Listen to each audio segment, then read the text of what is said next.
ನಮಸ್ತೆ ವೀಕ್ಷಕರೇ, ನೀತಿ ಧ್ವನಿಯ ಮತ್ತೊಂದು ವಿಶೇಷವಾದಂತಹ ವಿಡಿಯೋಗೆ ಸ್ವಾಗತ ಸುಸ್ವಾಗತ. ವೀಕ್ಷಕರೇ, ಮಧ್ಯರಾತ್ರಿ ಗಾಢ ನಿದ್ರೆಯಲ್ಲಿ ಇದ್ದೀರಾ? ಇದ್ದಕ್ಕಿದ್ದಂತೆ ರಸ್ತೆಯಲ್ಲಿ ಜೋರಾಗಿ ವಾಹನಗಳು ಡಿಕ್ಕಿಯಾದಂತಹ ಶಬ್ದ, ರಕ್ತಸಿಕ್ತ ದೃಶ್ಯ. ಆ ಭೀಕರ ಅಪಘಾತದಲ್ಲಿ ನೀವೇ ಸಿಲುಕಿಕೊಂಡಿದ್ದೀರಿ. ಉಸಿರು ಕಟ್ಟಿದಂತಾಗಿ ಬೆವರುತ್ತಾ ಎಚ್ಚರಗೊಳ್ಳುತ್ತೀರಿ. ಅಬ್ಬಾ, ಇದು ಕನಸೇ ಅಥವಾ ನಿಜವಾಗಿಯೂ ನಡೆಯಲಿರುವ ಘಟನೆಯ ಮುನ್ಸೂಚನೆಯೇ? ಸ್ನೇಹಿತರೆ, ಅಪಘಾತದಲ್ಲಿ ನಾವು ಸತ್ತಂತೆ ಅಥವಾ ನಮ್ಮಿಂದ ಬೇರೆಯವರು ಸತ್ತಂತೆ ಕನಸು ಬಿದ್ದರೆ ಎಂತಹ ಧೈರ್ಯವಂತನಿಗೂ ಎದೆಯಲ್ಲಿ ನಡುಕ ಹುಟ್ಟುತ್ತದೆ. ಈ ಕನಸುಗಳು ನಿಮ್ಮ ಆಯುಷ್ಯದ ಬಗ್ಗೆ ಹೇಳುತ್ತಿದೆಯಾ ಅಥವಾ ನಿಮ್ಮ ಭವಿಷ್ಯದ ಸಂಕಷ್ಟದ ಬಗ್ಗೆ ಎಚ್ಚರಿಸುತ್ತಿದೆಯಾ? ವೀಕ್ಷಕರೇ, ಇವತ್ತಿನ ಈ ವಿಡಿಯೋದಲ್ಲಿ ಸ್ವಪ್ನ ಶಾಸ್ತ್ರ, ವೇದ ಮತ್ತು ಉಪನಿಷತ್ಗಳ ಆಧಾರದ ಮೇಲೆ ಈ ಭಯಾನಕ ರಹಸ್ಯಗಳ ಹಿಂದಿರುವ ಅಸಲಿ ಸತ್ಯವನ್ನ ಬಿಚ್ಚಿಡುತ್ತಿದ್ದೇವೆ. ಈ ಒಂದು ಮಾಹಿತಿಯನ್ನ ಕೊನೆವರೆಗೂ ತಪ್ಪದೇ ನೋಡಿ. ನೀತಿಧ್ವನಿಯ ಮಾಹಿತಿಗಳು ಹಾಗೂ ವಿಡಿಯೋಗಳು ನಿಮಗೆ ಇಷ್ಟವಾದರೆ ದಯವಿಟ್ಟು ಲೈಕ್ ಮಾಡಿ, ಕಮೆಂಟ್ ಮಾಡಿ. ಹಾಗೆ ಇದುವರೆಗೆ ನೀವು ನಮ್ಮ ಚಾನಲ್ ಸಬ್ಸ್ಕ್ರೈಬ್ ಮಾಡಿಕೊಳ್ಳದೇ ಇದ್ದರೆ ಈ ಕೂಡಲೇ ಸಬ್ಸ್ಕ್ರೈಬ್ ಆಗೋದನ್ನ ಮರೆಯಬೇಡಿ. ವೀಕ್ಷಕರೇ, ಮೊದಲು ನಾವು ಅರ್ಥ ಮಾಡಿಕೊಳ್ಳಬೇಕಾದ ವಿಷಯವೇನೆಂದರೆ, ನಮ್ಮ ಮನಸ್ಸು ಮತ್ತು ಮೆದುಳು ದಿನವಿಡೀ ಯಾವುದರ ಬಗ್ಗೆ ಹೆಚ್ಚು ಯೋಚಿಸುತ್ತದೆಯೋ ಅಥವಾ ಯಾವುದಕ್ಕೆ ಭಯಪಡುತ್ತದೆಯೋ ಅದನ್ನೇ ಕನಸಿನ ರೂಪದಲ್ಲಿ ತೋರಿಸುತ್ತದೆ. ವೀಕ್ಷಕರೇ, ಆದರೆ ಬ್ರಹ್ಮಧಾರಣಕ ಉಪನಿಷತ್ನಲ್ಲಿ ಹೇಳಿರುವಂತೆ ಕನಸು ಎಂಬುದು ಸಂಧ್ಯಾ ಅವಸ್ಥೆ. ಅಂದರೆ ಇದು ಈ ಲೋಕ ಮತ್ತು ಪರಲೋಕದ ನಡುವಿನ ಸೇತುವೆ. ಅಥರ್ವ ವೇದದಲ್ಲಿ ಕೆಟ್ಟ ಕನಸುಗಳನ್ನ ದುಸ್ವಪ್ನ ಎಂದು ಕರೆಯಲಾಗುತ್ತದೆ. ಇವುಗಳು ನಮ್ಮ ಸುತ್ತಲಿನ ನಕಾರಾತ್ಮಕ ಶಕ್ತಿ ಅಥವಾ ಮುಂದಾಗಲಿರುವ ಅಶುಭ ಘಟನೆಗಳ ಮುನ್ಸೂಚನೆ ಎಂದು ವಿವರಿಸಲಾಗಿದೆ. ವೀಕ್ಷಕರೇ, ಸ್ವಪ್ನ ಶಾಸ್ತ್ರದ ಪ್ರಕಾರ ಇದು ಖಂಡಿತವಾಗಿಯೂ ಶುಭ ಕನಸಲ್ಲ. ಕಾರು ಅಥವಾ ವಾಹನವು ನಮ್ಮ ಜೀವನದ ಪ್ರಗತಿಯ ಸಂಕೇತ. ಅದು ಅಪಘಾತಕ್ಕೀಡಾಗುತ್ತದೆ ಎಂದರೆ ನಿಮ್ಮ ಜೀವನದ ಹಾದಿಯಲ್ಲಿ ಯಾವುದೋ ಒಂದು ದೊಡ್ಡ ವಿಪತ್ತು ಅಥವಾ ತೊಂದರೆ ಬಂದು ಬಡಿಯಲಿದೆ ಎಂದರ್ಥ. ಇದು ನಿಮಗೆ ಸಿಗುತ್ತಿರುವ ರೆಡ್ ಸಿಗ್ನಲ್. ಈಗಲೇ ಎಚ್ಚೆತ್ತುಕೊಳ್ಳಿ ಎಂದು ಪ್ರಕೃತಿ ನೀಡುತ್ತಿರುವ ಸೂಚನೆ ಇದು. ವೀಕ್ಷಕರೇ, ಕನಸಿನಲ್ಲಿ ನಿಮ್ಮ ಸಾವನ್ನ ನೀವೇ ನೋಡುವುದು ಮಾನಸಿಕವಾಗಿ ತುಂಬಾ ಹಿಂಸೆ ನೀಡುತ್ತದೆ.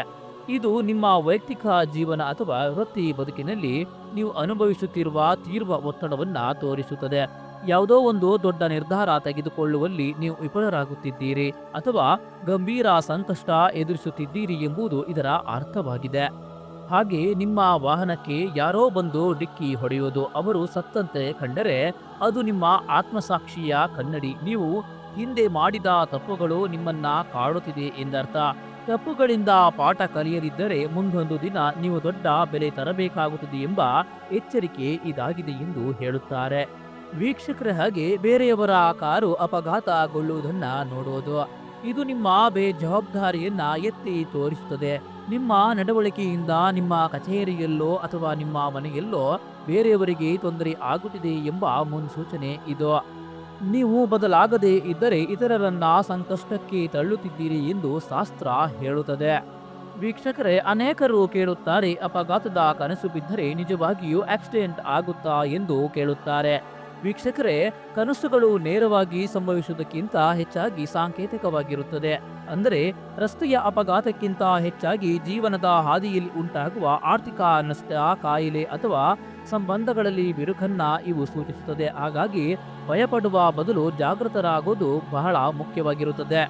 ವೀಕ್ಷಕರೇ, ಅನೇಕರಿಗೆ ಒಂದು ಗೊಂದಲ ಉಂಟಾಗುತ್ತದೆ. ಇಂತಹ ಕನಸುಗಳು ಬಿದ್ದರೆ ನಾವು ಏನು ಮಾಡಬೇಕು, ಏನು ಮಾಡಬಹುದು ಎಂದು ಬಹಳ ಗೊಂದಲಕ್ಕೆ ಒಳಗಾಗ್ತಾರೆ. ಒಂದು ವೇಳೆ ಇಂತಹ ಅಶುಭ ಕನಸುಗಳು ನಿಮ್ಮ ಮಾನಸಿಕ ಶಾಂತಿಯನ್ನ ಕೆಡಿಸಿದರೆ ನಮ್ಮ ಧರ್ಮ ಗ್ರಂಥಗಳಲ್ಲಿ ಅದ್ಭುತ ಪರಿಹಾರಗಳನ್ನ ಸೂಚಿಸಲಾಗಿದೆ. ಅದರಲ್ಲಿ ಮೊದಲನೆಯದಾಗಿ ನೋಡೋದಾದ್ರೆ ಹನುಮಾನ್ ಚಾಲೀಸ.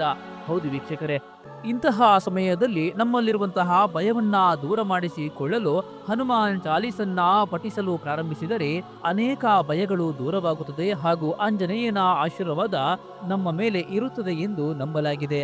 ಹಾಗೆ ಮೃತ್ಯುವಿನ ಭಯವನ್ನ ಹೋಗಲಾಡಿಸಲು ಮಹಾ ಮೃತ್ಯುಂಜಯ ಜಪವನ್ನ ಮಾಡುವುದರಿಂದ ಮೃತ್ಯು ಭಯದಿಂದ ಮುಕ್ತಿಯನ್ನ ಹೊಂದಬಹುದು ಎಂದು ಹೇಳಿದ್ದಾರೆ.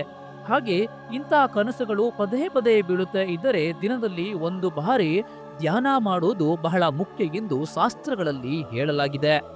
ವೀಕ್ಷಕರೇ, ಜೀವನದಲ್ಲಿ ಏರಿಳಿತಗಳು ಸಹಜ. ಆದರೆ ಧೈರ್ಯ ಮತ್ತು ದೈವ ಭಕ್ತಿ ಇದ್ದರೆ ಯಾವುದೇ ದುಃಸ್ವಪ್ನ ನಮ್ಮನ್ನ ಏನು ಮಾಡಲಾರದು. ಜಾಗರೂಕರಾಗಿರಿ, ಧರ್ಮದ ಹಾದಿಯಲ್ಲಿ ನಡೆಯಿರಿ. ಈ ಮಾಹಿತಿ ನಿಮಗೆ ಉಪಯುಕ್ತವೆನಿಸಿದರೆ ಇದನ್ನ ನಿಮ್ಮ ಆಪ್ತರೊಂದಿಗೆ ಹಂಚಿಕೊಳ್ಳಿ, ಏಕೆಂದರೆ ಜ್ಞಾನವನ್ನ ಹಂಚುವುದು ಕೂಡ ಒಂದು ಪುಣ್ಯದ ಕೆಲಸವಾಗಿದೆ. ನೀತಿ ಧ್ವನಿಯ ಮಾಹಿತಿಗಳು ಹಾಗೂ ವಿಡಿಯೋಗಳು ನಿಮಗೆ ಇಷ್ಟವಾದರೆ ದಯವಿಟ್ಟು ಲೈಕ್ ಮಾಡಿ, ಕಮೆಂಟ್ ಮಾಡಿ. ಹಾಗೆ ಇದುವರೆಗೆ ನೀವು ನಮ್ಮ ಚಾನಲ್ ಸಬ್ಸ್ಕ್ರೈಬ್ ಮಾಡಿಕೊಳ್ಳದೇ ಇದ್ದರೆ ಈ ಕೂಡಲೇ ಸಬ್ಸ್ಕ್ರೈಬ್ ಮಾಡಿಕೊಳ್ಳಿ, ಹಾಗೆ ಸಪೋರ್ಟ್ ಮಾಡಿ. ಧನ್ಯವಾದಗಳು. ಜೈ ಶ್ರೀರಾಮ್.